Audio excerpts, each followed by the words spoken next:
In this episode, we'll be talking about PHP Includes. And PHP Includes essentially do what it sounds like. They allow you to include one PHP file or HTML file inside of another. So let's go ahead and jump into it, and I will show you how this works. So previously, we created a function that was called greeting. So I'm going to go ahead and create that function again. And I'm just going to return welcome to includes. Okay, so if we wanted to use this function, we could then just echo it out right here on the page. But what we could do instead is maybe we want to create a specific file that stores all of our functions. So maybe we create a new file right here, and we save this as functions.php. So now inside this file, we can just store all of these functions that we want to use. So I could go ahead and store that right there.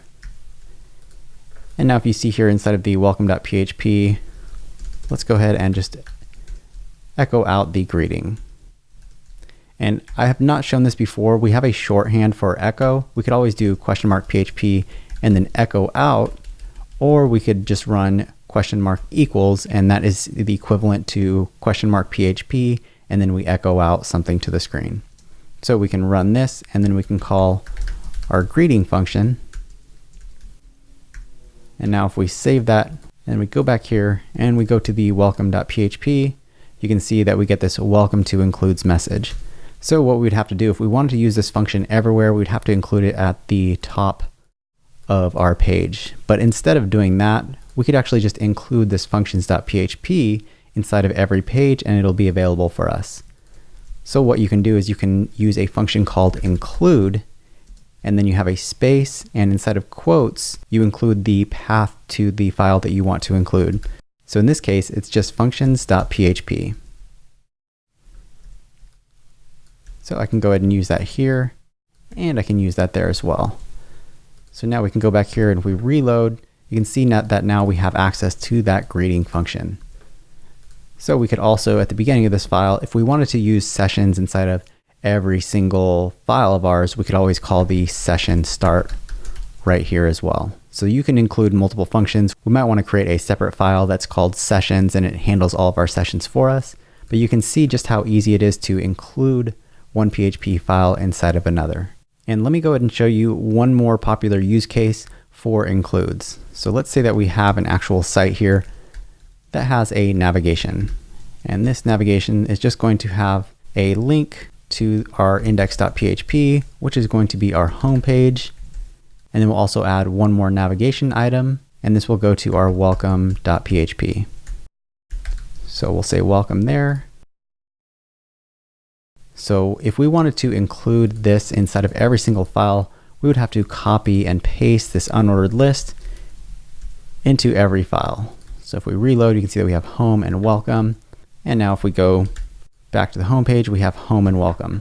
But what if we wanted to add something like another navigation item here, like contact.php? You can see now that we have this available on the home page, but as soon as we go to the welcome, you can see that now we have to update both files. So instead of doing that, what you typically want to do is you want to include maybe like a header file and a footer file for your whole website. So let's go ahead and do that right now. So let's create a new file, and I want to actually create a new folder, and inside of this folder is where I'm going to include the header and the footer. So this new folder, I'm going to give it a name of _partials. And sometimes people will create a new folder called includes, or you might see inc, and they are essentially just folders that contain partials or parts of a PHP application just separated out. So in our case, we want to create a new file and save this as header.php. And we want to grab all of this right here. So I can just cut that and put that right there for my header. So what we can do is we can now remove this from the welcome, and we can say that we want to include, and we'll say partials/header.php. So I can create that and put that right in there. And we don't have much in the footer, but sometimes you may have a footer with links and a bunch of other content in there, like your Google Analytics tracking and a few other scripts. But for now, we just have the ending body and ending HTML, and we are going to create a new include that's also going to go inside of the partials folder, and we'll call this footer.php.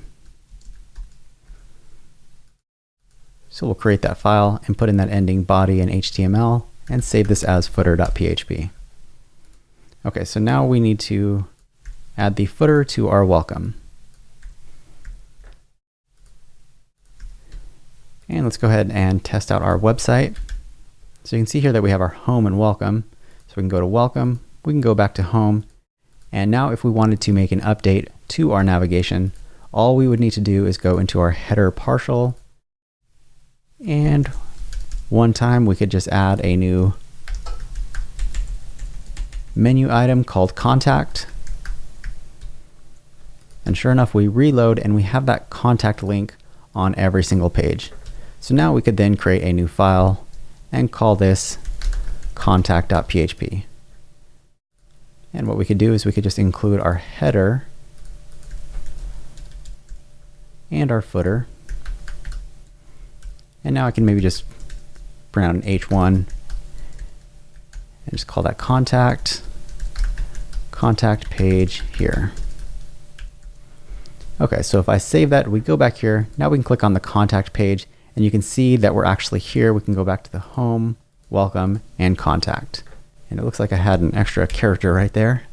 So we can now go to contact, welcome, and homepage. So you can see our nice little website there. You'll probably want to have a lot more inside of your header and your footer. You'll probably have a logo inside of your header, and it'll look a lot more nicer than this. But I just wanted to create a simple website to show you how you can use PHP Includes to include certain parts of your website. And there are a few more things that I want to talk about. As far as includes, you also have another function that you may see, which is called include once. And this essentially will include this partial once, and if it's included somewhere else down the line, it will make sure that it's only ever included once. You also have what is called require, and let's say that we want to require a file that's not there. So this is our contact page. If we were to come here and click on contact, you can see that we get this fatal error. But if we instead had include there and we reload this page, you can see that we get a warning instead of a fatal error. So if we use the include, it is still going to run the rest of our website. Whereas if you were to use require, it is going to throw a fatal error and it's not going to run the rest of the page. So it's up to you how you want to use it. If you want to use include or require, most cases you'll just want to use the include function. But that is the basics of PHP Includes. You'll probably want to do some playing around with it and familiarize yourself with it because it will come in really handy as you start building websites and building web apps. Hey, thanks for checking out this PHP Basics video series. I hope you follow me on Twitter @TNYLEA. And if you're interested in moving on to the next video, go ahead and click right up here. And if you want to check out my latest course called SaaS Adventure, be sure to click right there and it will teach you how to create your own profitable software as a service. But that's it for now. Thanks again for watching and I look forward to seeing you in a future video.